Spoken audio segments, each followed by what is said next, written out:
This is 5 on your side at 5. Focused on you.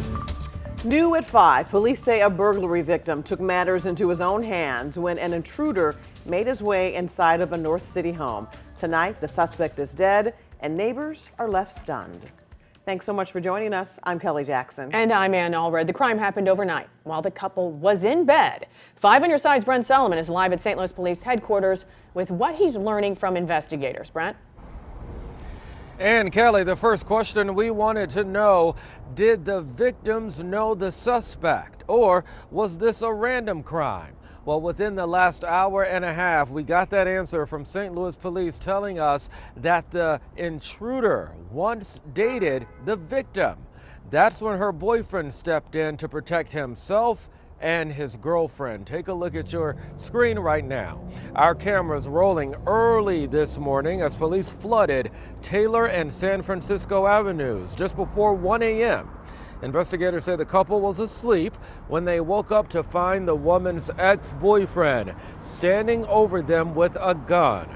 That's when the man pulled his own gun and shot the intruder several times. The suspect died on scene. We returned to the neighborhood later in the day to find friends and loved ones of the victims coming by to comfort them. One neighbor tells me it's no coincidence the victims knew the intruder. There's no random crime around here. Our houses don't get broken. That's what you're saying. We don't have breaking. And that's why you shouldn't be going to nobody else's house trying to break in and everything, because you never know what's going to be outside of that door. Police recovered 2 guns from the scene, one from the intruder and one from the victim that was used to kill the intruder. Tonight, police saying that victim acted in self-defense. Live at St. Louis Police Headquarters, Brent Solomon, 5 on your side. Now to a developing story in St. Louis County. We have new reaction to a disturbing case of child sexual abuse that spanned across several states. Christopher Porter was arrested last week when police found him with a 16-year-old girl in a Kirkwood parking lot. 5 on your side's Travis Cummings reports on the latest from outside St. Louis County Court. Christopher Porter is asking for a public defender to represent him here in St. Louis County. He's facing several serious charges ranging from rape to possession of child pornography. Porter was supposed to appear in court Friday morning, but his hearing was delayed after he asked a judge for more time to get a public defender. Police say Porter, a convicted sex offender, drove from Oklahoma to North Carolina last month after meeting a 16-year-old girl on a social messaging app. The two then started driving across the country and were caught last week in Kirkwood when officers noticed a suspicious car in a parking lot near Interstate 44. The girl was rescued and reunited with her family, while Porter was arrested and put in St. Louis County Jail.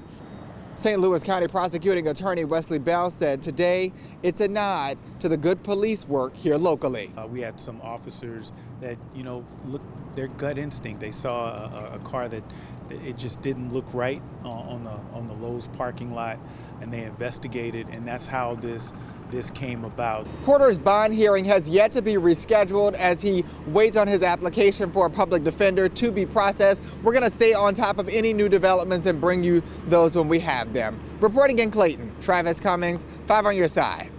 Missouri Senator Josh Hawley is calling on the EPA to clean up Westlake landfill in North St. Louis County. Thousands of tons of radioactive waste from World War II was illegally dumped there in 1973. It still hasn't been cleaned up. In 2018, the EPA announced a plan to remove it. But earlier this year, the EPA said the waste is much more widespread than it originally thought. Environmental activists say they're fed up with how long it's taking to clean up. I'm so mad. I'm so mad. We fought so hard to get a cleanup plan in 2018. Here we are almost 2024 and we don't have a shovel in the ground. The EPA held a public meeting in May. The agency said it would move forward on months-long pre-cleanup. The next step is remedial design work or developing a plan to implement the cleanup. That step could happen next summer or fall. The weather first forecast. Another fairly mild day around the bi-state. So let's get a look at the temperatures with Chief Meteorologist Scott Connell on your weather first forecast. It was stunning outside today. It was. Now the clouds have rolled in the last couple of hours and temperatures still well above average at this point. We're still pushing 70 degrees in some spots. Most of us, though, have dropped back into the 60s. Clouds will keep coming at us as we head through the evening. And yes, there is still some fall color around. In fact, we're peaking around St. Louis this weekend into early next week. And even the areas down over the Ozarks that have already peaked, you're still looking at some decent color. So get out and enjoy it while you can, even though it's not going to be necessarily the brightest weekend ever. 70 in Washington, Missouri right now. Everybody else in the metro reporting mid to upper 60s. Lambert actually topped out at 71. And don't be alarmed by that bit of rain you see on the radar over northern Missouri up along the Iowa border. Most of that's not reaching the ground. It stays to our north, and it's not our problem. Clouds, though, will continue to creep in. The combination of clouds and winds out of the south, though, keeping our temperatures relatively mild. We don't drop off as much this evening as we've seen the last few nights. Temperatures will still be in the 50s by late this evening. We'll see in a few minutes. We'll talk about your weekend ahead and an even bigger warm up for early next weekend. Thank you, Scott. If you are suffering from long COVID symptoms, this may be something you would like to listen to. Researchers at WashU are looking into the benefits of repurposing an old drug for a new purpose. Yeah, interesting story. 5 on your side's Holden Kerwicki is here with the ongoing medical study. Well, Kellyanne, right now there are no proven treatments for long COVID, but researchers are investigating what they believe to be a common thread amongst patients. According to Dr. Eric Lenz, the head of WashU's Department of Psychiatry, researchers have noticed that many long COVID patients suffer from low levels of serotonin, a chemical in the brain involved in mood, thinking, and energy production. Dr. Lenz is studying the effects of fluvoxamine, an antidepressant, to see if long COVID patients show any improvement over a 12-week trial. While half the patients are given a placebo, anyone who completes the study will be given the actual drug, which has already shown encouraging results. This is a really common problem. People are suffering from these brain manifestations of long COVID. You know, they're having trouble in work and in their everyday life, and we want to come up with answers to help them.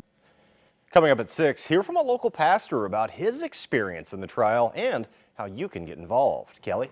All right, starting tonight, there's some major road work happening downtown St. Louis. The Missouri Department of Transportation is shutting down Interstate 44 and 55.